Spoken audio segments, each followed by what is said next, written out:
Exercise 6.3 complete करा दी थी, आप लोगों ने कर भी ली होगी। सिंपल से क्वेश्चंस थे उसके। आज हम बात करेंगे एक्सरसाइज 6.4 के लिए, जिसमें क्या है, एरिया ऑफ ट्राइंगल। तो सबसे बड़ी बात आती है एरिया ऑफ ट्राइंगल, त्रिभुज का क्षेत्रफल। त्रिभुज का क्षेत्रफल। तो वैसे तो आप लोगों ने त्रिभुज के क्षेत्रफल के कई फॉर्मूले पढ़े होंगे, लेकिन यहां बात हो रही है निर्देशांक ज्यामिति की, इसलिए हम त्रिभुज का क्षेत्रफल कब निकालेंगे, जब किसी त्रिभुज के पॉइंट दिए हों। जैसे हमने ये मान लिया कोई ट्राइंगल है, ये ए बी एंड सी। तो अभी तक तुमने त्रिभुज के क्षेत्रफल का फॉर्मूला पढ़ा, समकोण त्रिभुज का क्षेत्रफल 1/2 आधार गुणा ऊंचाई। समबाहु त्रिभुज का क्षेत्रफल √3/4 भुजा स्क्वायर। समकोण त्रिभुज का क्षेत्रफल 1/2 आधार गुणा ऊंचाई। लेकिन यहां हम त्रिभुज का क्षेत्रफल कब निकालेंगे, जब उसके तीनों पॉइंट दिए हों। तो मान लेते हैं कि इसका पहला पॉइंट है x1 y1, दूसरा पॉइंट है x2 y2 और तीसरा पॉइंट है x3 y3। देखो कोऑर्डिनेट ज्योमेट्री में अभी तुमने देखा था 2 पॉइंट दिए होते थे, तो तुम जानते हो 2 बिंदुओं से रेखा बनती है, तो वहां हम निकालते थे रेखा की लंबाई। और 3 बिंदुओं से त्रिभुज भी बन सकता है या फिर रेखा भी बन सकती है। कैसे? 1 2 एंड दैट इज 3, इन्हें हम ज्वाइन कर देंगे। तो A B C, x1 y1, x2 y2 and x3 y3। तो 3 पॉइंट से रेखा भी बन सकती है, त्रिभुज भी बन सकता है। क्या चतुर्भुज बन सकता है? नहीं बन सकता।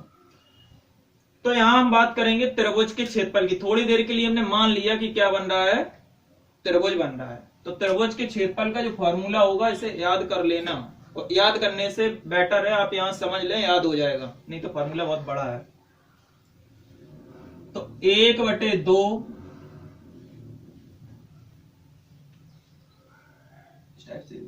1/2, अब याद कर लें 12 23 31।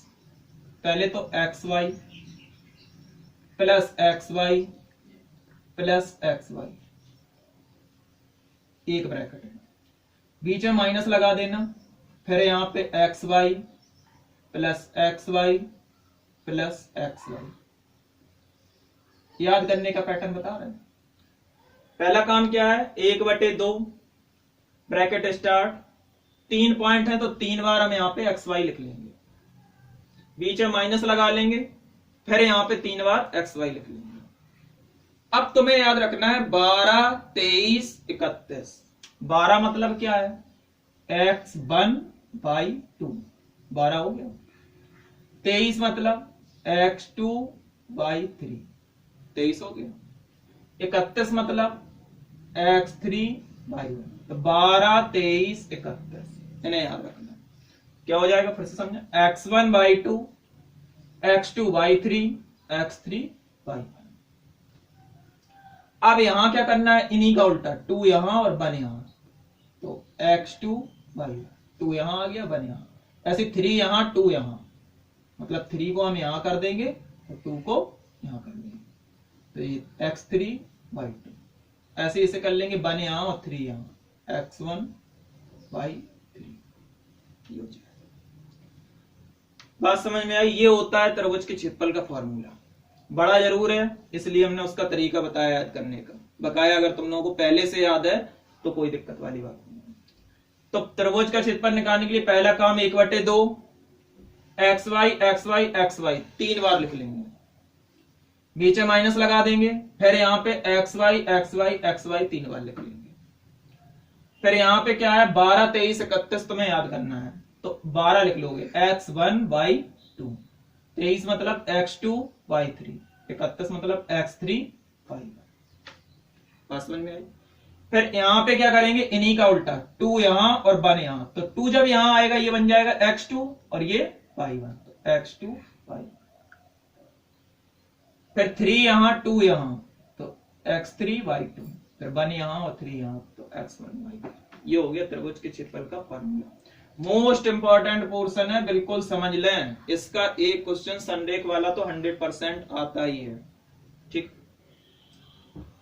तो ये तो हो गया हमारा 3 बिंदु से हमने मान लिया कि त्रिभुज बन रहा है और त्रिभुज का क्षेत्रफल, और यही हमारा आंसर हो जाएगा। क्षेत्रफल का मात्रक आप जानते हैं, वर्ग इकाई। यहां तुम्हें तीनों पॉइंट गिवन होंगे, इनकी वैल्यू गिवन होंगी, तो वो वैल्यू हम यहाँ पुट कर देंगे, इसे सॉल्व कर देंगे, आंसर आ जाएगा। अभी हम कुछ क्वेश्चन बताएंगे तो वहां समझ में आएगा। अब यहां बात करते हैं कि यदि तीनों बिंदुओं से एक रेखा बन रही है तो इस कंडीशन को हम कहते क्या है। ठीक है, 3 बिंदु के संरेख होने के लिए कंडीशन। अच्छा ये बताओ, यहां 3 बिंदु अलग अलग थे तो इनसे कुछ जगह घेरी जा रही थी, देख रहे हो ये अंदर वाला पोर्शन घेरा जा रहा है ये, और जब अंदर जगह घेरी जा रही है तो उस जगह का क्षेत्रफल होगा। तो वो क्षेत्रफल हमारा यहां आ जाता है कि 3 बिंदुओं से घिरी आकृति अर्थात त्रिभुज का क्षेत्रफल। लेकिन यहां हम देखते हैं कि तीनों बिंदु एक लाइन में है और इनसे कोई जगह नहीं घेरी जा रही, और तुम ये भी जानते हो कि लाइन की कोई चौड़ाई नहीं होती है। जब चौड़ाई नहीं होती है तो ये जगह घेर ही नहीं रही है। जब ये जगह घेर नहीं रही है तो इसका क्या होगा, क्षेत्रफल ही नहीं होगा। तो इन 3 बिंदुओं से घिरी आकृति का कोई भी क्षेत्रफल नहीं होगा, क्योंकि इनसे कोई आकृति घिरी नहीं रही है, इनसे कोई जगह कवर हो ही नहीं रही है। बात समझ में आई। तो जब इसका क्षेत्रफल नहीं होगा तो क्या होगा, 0। तो हम मान लेते हैं कि हमारा ये त्रिभुज है, और अगर त्रिभुज का क्षेत्रफल 0 हो जाए, क्षेत्रफल हो गया 0। अच्छा जगह होगी तो क्षेत्रफल होगा, और क्षेत्रफल होगा तो जगह होगी। तो जब इनसे जगह हो नहीं रही तो इसका मतलब क्षेत्रफल क्या होना चाहिए, 0। या उल्टा कहे, अगर क्षेत्रफल 0 है तो 3 बिंदु एक रेखा में होंगे। 3 बिंदु संरेख के लिए प्रतिबंध। तो सीधी सी बात है, अगर क्षेत्रफल का मान 0 हो तो ये तीनों बिंदु संरेख होंगे। तो हम क्या करेंगे, क्षेत्रफल का ये वाला फॉर्मूला लगाया हमने, यहां अगर कुछ क्षेत्रफल आ गया, हम हमेशा ये मान के चलते हैं कि 3 बिंदु से त्रिभुज बन रहा है। अब अगर यहां पे क्षेत्रफल आया तो कोई संख्या आ गई, और जब क्षेत्रफल का मान आ गया इसका मतलब त्रिभुज बन रहा है, मतलब वो 3 बिंदु कोई ना कोई जगह घेर रहे हैं। लेकिन अगर क्षेत्रफल 0 आ गया इसका मतलब त्रिभुज बन ही नहीं रहा है, और जब त्रिभुज नहीं बन रहा है तो दूसरी कंडीशन क्या बनेगी, एक रेखा। और रेखा बनेगी तो तीनों बिंदु क्या होंगे, संरेख, मतलब एक ही रेखा। तो हम क्या करेंगे, अगर यहां क्षेत्रफल का कुछ मान आता है तो बनी आकृति त्रिभुज होगी, और क्षेत्रफल का मान नहीं आता है तो बिंदु कैसे होंगे, संरेख। तो यहां कुछ नहीं है, क्षेत्रफल बराबर क्या आ जाएगा, 0। इस क्षेत्रफल को हम डेल्टा से डिनोट करते हैं, तो हम कह सकते हैं कि जो डेल्टा का मान आ जाएगा वो क्या आ जाएगा, 0। तो कभी भी तुम्हें 3 बिंदु यहां दिए होंगे, तो वो अगर कहता है त्रिभुज का क्षेत्रफल ज्ञात कीजिए, तो क्षेत्रफल के लिए सीधा फॉर्मूला लगाओ तो आ जाएगा। अगर वो कहता है कि सिद्ध कीजिए तीनों बिंदु संरेख हैं, तो भी तुम क्षेत्रफल का फॉर्मूला लगाओगे, क्षेत्रफल निकालोगे, तो क्षेत्रफल कितना आ जाए, 0। अगर 0 आ जाएगा तो तुम कहोगे कि ये तीनों बिंदु क्या हैं, संरेख हैं। तो अगर क्षेत्रफल 0 होता है तो तीनों बिंदु संरेख होते हैं, और क्षेत्रफल का कुछ मान होता है तो एक त्रिभुज होता है। इतनी सी बात, केवल 2 पॉइंट याद रखने हैं। पहला काम क्षेत्रफल निकालना, तो तुम जानते हो दोनों में क्षेत्रफल निकालना है, और जब क्षेत्रफल निकालना है तो दोनों में इस फॉर्मूले का यूज भी होगा। तो तुम क्षेत्रफल निकालोगे, अगर मान आता है तो त्रिभुज बनेगा, और मान नहीं आता है तो संरेख होंगे। बात समझ में आई। केवल 2 ही चीजें याद रखनी है, फॉर्मूला एक ही है, सिंपल सा है। आप कर सकते हैं आसानी से। क्वेश्चन कैसे आएंगे, अब क्वेश्चन की बात कर लेते हैं। तो हम बात कर लें, कोई एक क्वेश्चन हमें दिया गया है, कोई क्वेश्चन दिया गया है कि 6,9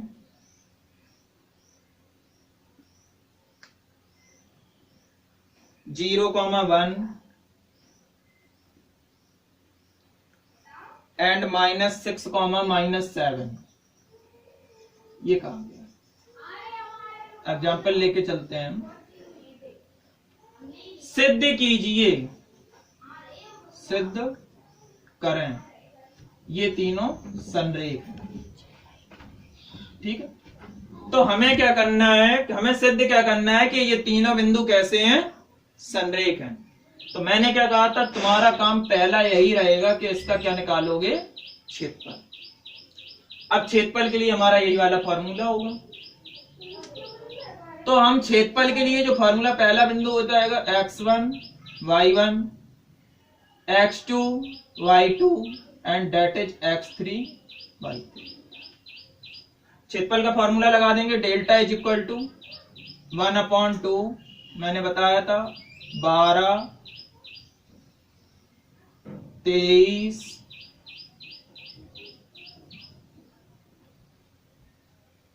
और 31, एक ब्रैकेट में हो जाएंगे, माइनस लगा देना, फिर यहां उल्टा हो जाएगा, 2 यहां और 1 यहां।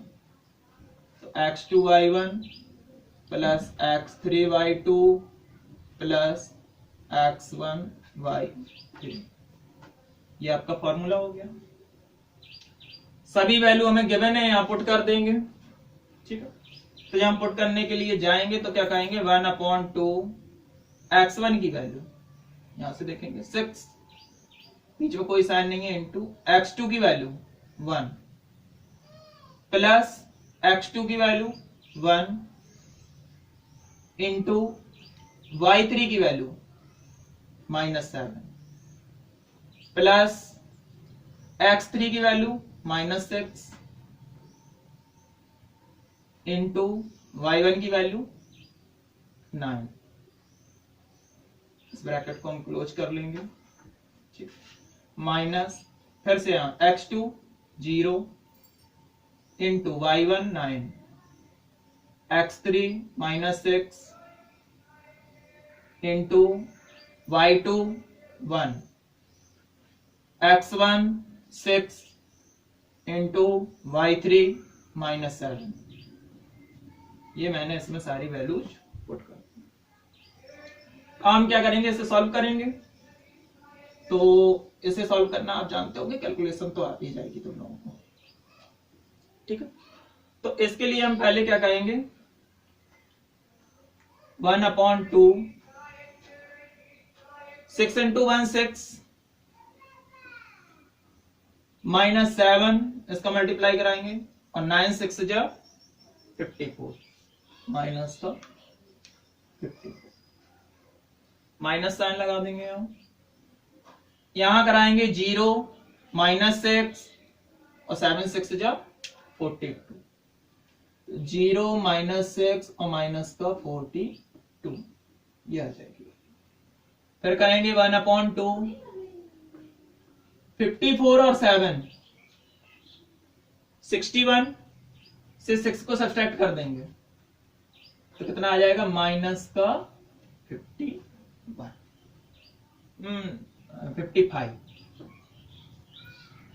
ये आ जाएगा। फिर से एक बार देख लें, यहाँ पे 54 और 1 55 आ जाएगा।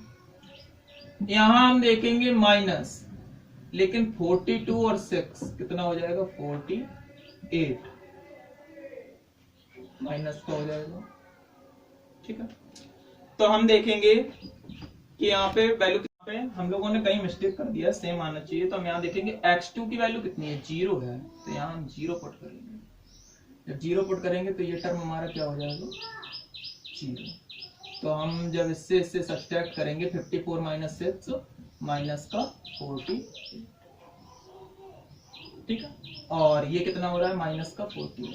तो हम देखेंगे 1/2 -48 + 48 that is cancel, therefore 1/2 into 0 is equal to 0। तो मैंने जब यहाँ क्षेत्रफल निकाला 0 आ गया, तो इसका मतलब क्या है कि तीनों बिंदु संरेख है। जब क्वेश्चन है वो तुमसे कहेगा संरेख है, तो इसका मतलब क्षेत्रफल 0 आएगा ही। करके देखेंगे, आप कहीं ना कहीं मिस्टेक करेंगे तो भले ना आए। हम कहेंगे यहाँ पे when delta is equal to 0, चूंकि क्षेत्रफल का मान 0 है, इसलिए तीनों बिंदु क्या होंगे? संरेख होंगे। तीनों बिंदु संरेख होंगे। मोस्ट इंपॉर्टेंट क्वेश्चन है, 100% आता है, आप बिल्कुल समझ लें। संरेख का क्वेश्चन आ ही जाता है मैक्सिमम केस में, तो कोई दिक्कत नहीं है। आपको 3 पॉइंट दिए होंगे, कहेगा सिद्ध कीजिए कि ये तीनों बिंदु संरेख हैं। तो आप आसानी से क्षेत्रफल का फॉर्मूला लगाएंगे। मेन फॉल्ट बच्चे की होती है कि यहाँ उसे क्षेत्रफल का फॉर्मूला याद नहीं होता, तो आप इसे जरूर याद रखें, ठीक है। बस क्षेत्रफल का फॉर्मूला लगाएंगे, यहाँ 0 आ जाएगा, तो कहेंगे तीनों बिंदु संरेख, या अतः तीनों, चूंकि क्षेत्रफल का मान 0 है अतः तीनों बिंदु संरेख। कोई दिक्कत नहीं है, आसानी से कर पाएंगे। अब सेकंड क्वेश्चन इसमें यही बनता है कि 3 पॉइंट तुम्हें दिए होंगे। सिंपल सा एक क्वेश्चन देगा कि 3 पॉइंट दिए होंगे, कहेगा इसका क्षेत्रफल ज्ञात कीजिए। तो क्या दिक्कत है, जैसे हमने यहाँ क्षेत्रफल अभी निकाला है, ये 0 आ गया, वैसे ही तुम्हारा और कुछ आ जाएगा, तो वो क्या हो जाएगा? क्षेत्रफल हो जाएगा। ठीक है, आसानी से कर पाएंगे, कोई दिक्कत। चलिए हम एक क्वेश्चन क्षेत्रफल का भी बता देते हैं ताकि कंफ्यूजन ना रहे। ठीक है, देखते हैं क्या है। क्वेश्चन एक दिया गया है, एक्सरसाइज का फर्स्ट क्वेश्चन है, 0,4 0,-4 एंड 6,0, ये 3 पॉइंट दिए गए हैं। कहा गया है कि इस त्रिभुज का क्षेत्रफल ज्ञात कीजिए। क्या कहा गया है? कि त्रिभुज का क्षेत्रफल ज्ञात कीजिए। क्षेत्रफल बराबर हमें क्या करना है? ज्ञात करना है, एग्जाम्पल सेट करना है। आसानी से कर पाएंगे, कोई दिक्कत वाली बात नहीं है। पहला x1 y1 x2 y2 x3 and that is y3।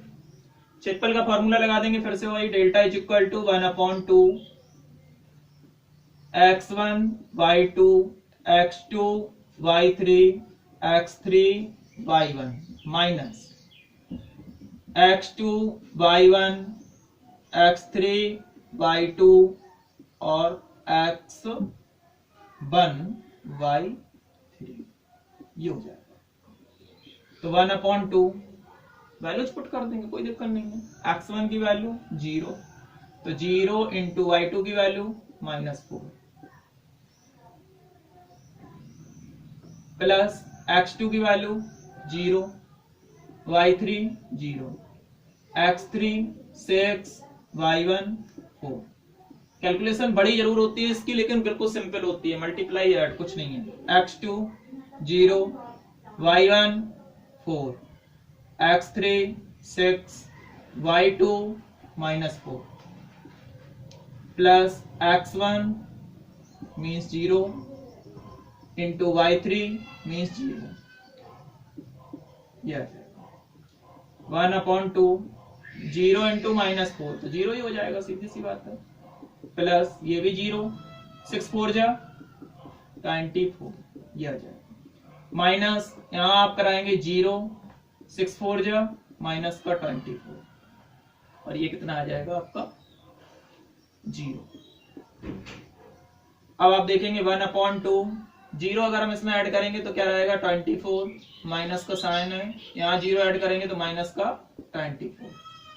आप देखेंगे 1/2 तो 24, ये माइनस माइनस प्लस, प्लस का 24, तो कितना हो जाएगा 1/2 24 24 48, इससे से कैंसिल कर देंगे 2 टाइम 24 वर्ग इकाई, दैट इज आंसर। तो कोई दिक्कत नहीं है, हमने बताया था 2 टाइप के क्वेश्चन होंगे। एक तो कहेगा कि 3 पॉइंट दिए होंगे, क्षेत्रफल ज्ञात कीजिए, तो यहाँ पे आप क्षेत्रफल निकाल लेंगे, ये आ गया। अगर वो कहता है सिद्ध कीजिए तीनों बिंदु समरेख हैं, तो भी हम क्षेत्रफल ही निकालेंगे, लेकिन हमारा क्षेत्रफल कितना आएगा? 0। तो हम कहेंगे चूंकि क्षेत्रफल 0 है इसलिए तीनों बिंदु समरेख। कोई प्रॉब्लम? तो इसी टाइप के क्वेश्चन आपको लगाने के लिए देंगे। आज का आपका वर्क रहेगा कि आप इस फॉर्मूले को रिवाइज कर लें, बिल्कुल याद हो जाना चाहिए। और हाँ पता है, जो एक्सरसाइज हम देंगे अगर आप उसे सॉल्व कर लेते हैं तो आपको फॉर्मूला ऑटोमेटिकली रिवाइज हो जाएगा। Okay, thank you. अगर कोई प्रॉब्लम हो तो आप हमसे पूछ सकते हैं, कमेंट्स कर सकते हैं या व्हाट्सएप पे कांटेक्ट कर सकते हैं। वर्क भी